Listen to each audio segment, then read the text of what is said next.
আজকে বানাবো লোটে মাছ কষা। তার জন্য একটা মশলা তৈরি করব। এতে দিয়েছি টমেটো, আদা, রসুন, কাঁচা লঙ্কা, পাকা লঙ্কা আর শুকনো লঙ্কা, হলুদ, সর্ষের তেল আর পেঁয়াজ একসঙ্গে পেস্ট করে দেবো।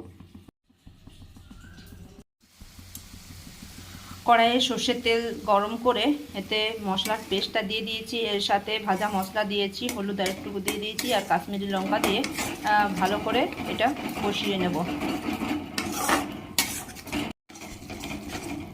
ভালো করে মশলাটা কষিয়ে নিয়েছি। এরপরে ম্যারিনেট করা মাছটা দিয়ে দেবো।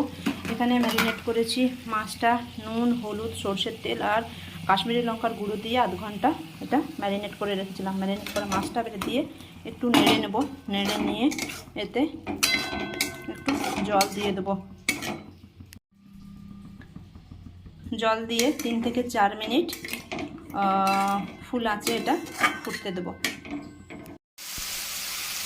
ধনে পাতা আর গরম মশলা দিয়ে এটাকে নেড়ে নামিয়ে নেব।